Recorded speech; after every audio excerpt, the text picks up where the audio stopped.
You step outside into a medieval winter night, and the cold hits you so hard it feels personal. Not dramatic movie cold either. This is the kind of cold that sneaks through wool, bites your ears, stiffens your fingers, and makes your lungs question whether breathing is still a good idea. Snow crunches beneath your boots like broken pottery, while the wind slides through the narrow village lanes with the confidence of something that pays rent there.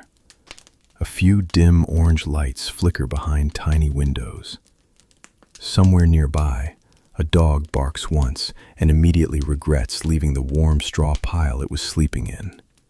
Smoke drifts lazily from a handful of crooked chimneys, though most homes around you barely have enough fuel to keep a proper fire alive all night. The air smells of wet wood, mud, and sheep. Mostly sheep. And the funny thing is, you probably wouldn't survive this. Not because medieval people were magically stronger than you, but because your modern brain expects radiators, insulated walls, hot tea on demand, and the ability to complain online about the thermostat being 2 degrees too low. Here, none of that exists. Winter is not a cozy season. Winter is a long argument between humans and nature usually sounds very confident. So, before you get comfortable, take a moment to like the video and subscribe, but only if you genuinely enjoy what I do here. And while you're here, comment your location and local time. It's always strangely comforting to know who else around the world is wandering through these sleepy historical nights together. Now, dim the lights, maybe turn on a fan for that soft background hum, and let's ease into tonight's journey together. You walk farther into the village, passing homes built from rough timber and packed mud. Most are tiny. 1 room, maybe 2 if the family is unusually fortunate. The roofs sag under damp snow, and the walls creak softly whenever the wind changes direction. Scholars still argue whether medieval winters felt psychologically harsher because of the darkness itself, or because people had almost no control over their environment once temperatures dropped.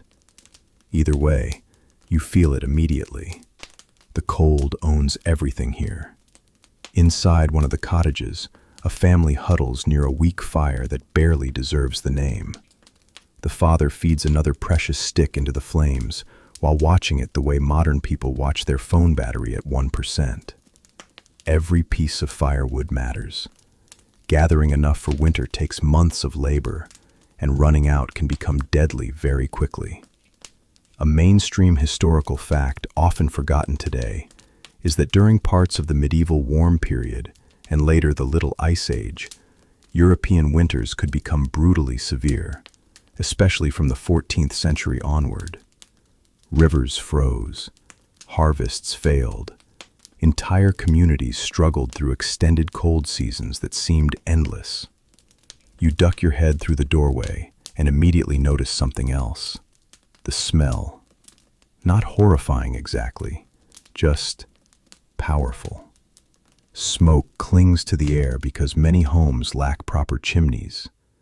Animals sometimes sleep indoors. Wet clothes steam beside the fire. Human beings who haven't enjoyed modern plumbing in any recognizable form live very close together for warmth. Your eyes water a little, though nobody else seems bothered. Honestly, the goat in the corner looks more emotionally prepared than you do. The family shares a stew made mostly from cabbage and barley, thin enough to question its own identity as soup. Meat is rare during hard winters, unless the household preserves something earlier in the year. Hunger follows people constantly through this season like an unpaid tax collector. Outside again, the village grows quieter. Medieval winter nights are astonishingly dark. No streetlights, no glowing windows from apartment towers in the distance, no cars passing every few minutes. Just darkness stretching across fields and forests, while the stars sharpen overhead like tiny frozen nails. And yet people continue. That may be the strangest thing about medieval life. Human beings adapt almost unbelievably well. You see children carrying water with numb hands, old women repairing clothing beside dim candlelight, men waking before sunrise to break ice from troughs for livestock. Nobody enjoys it, but stopping is not an option. An odd little detail survives in some historical accounts. People sometimes slept wearing special nighttime caps because so much body heat escaped through the head in freezing homes. You imagine entire families tucked beneath rough blankets, wearing floppy sleeping hats like exhausted cold wizards. The wind grows stronger.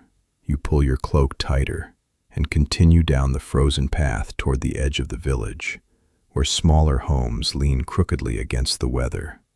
Poorer families live here, closer to muddy ground that becomes half ice, half swamp during winter months. Their walls are thinner, their fires weaker, their chances worse. A baby cries somewhere in the dark, not loudly, just tired. Infant mortality during medieval winters was tragically high. Cold weakened already fragile bodies, especially when nutrition became scarce. A simple cough could slowly become fatal.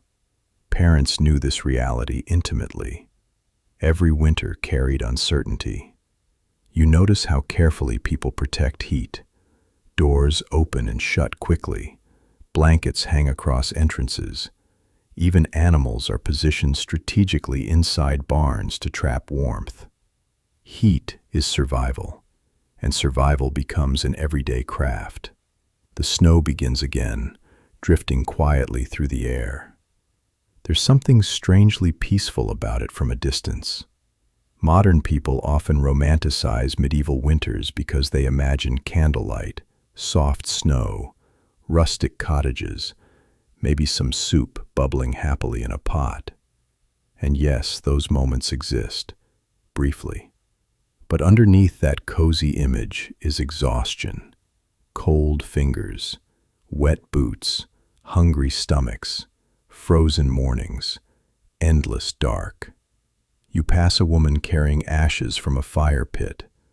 Tomorrow she'll use some of them in soap making and cleaning, because almost nothing gets wasted here. Medieval villages survive through relentless practicality. If modern life is built on convenience, medieval life is built on endurance. And endurance has a price. Ahead, beyond the village boundary, the forest stands silent beneath snow-covered branches. People fear those woods more during winter. Travelers disappear there. Wolves grow bolder when food becomes scarce. Strange sounds echo farther through frozen air at night. Scholars still argue whether medieval fear of forests came mainly from real dangers or from folklore amplified by isolation and darkness. Probably both. You stop walking for a moment. The village behind you glows faintly in the blackness like a handful of dying embers scattered across the earth. Tiny lights, tiny lives, fragile warmth surrounded by endless cold. And somehow, people still fall asleep here every night, knowing tomorrow will likely feel exactly the same, maybe colder.